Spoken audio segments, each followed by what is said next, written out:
Welcome to this lesson on silent letters. Today we will explore words with silent H and T in English.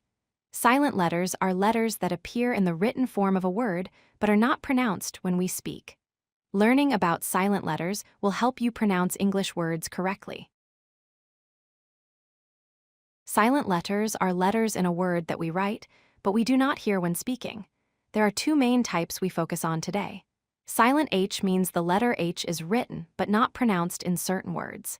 Silent T means the letter T is written but not pronounced in certain words. Let us look at two common words with silent H. First word is hour. We write H-O-U-R, but we pronounce it as hour, just saying ow-er without the H sound. Second word is honest. We write H-O-N-E-S-T, but we pronounce it as ah-nist, dropping the H sound at the beginning.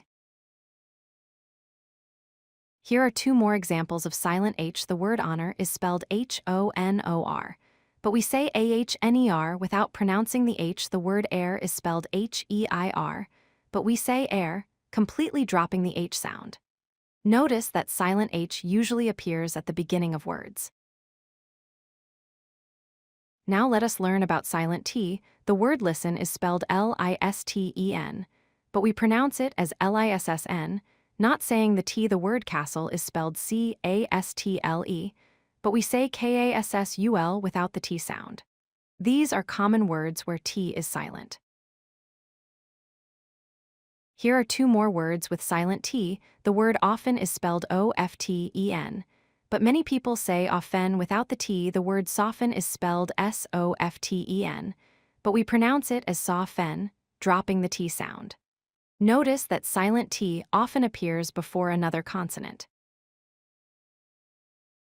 To master silent letters, follow these 3 tips. First, practice pronunciation by listening to native speakers. This helps your ears recognize the correct sounds. Second, memorize common silent letter patterns in English. Noticing patterns makes learning easier.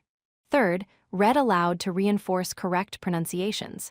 Speaking helps your brain remember the words properly.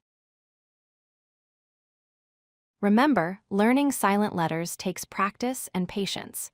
Keep listening to English speakers and repeat the words aloud.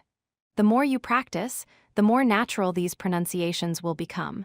You are now ready to use these words correctly in your daily conversations.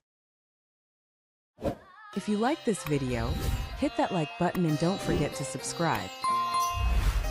Visit codelucky.com for more such useful content.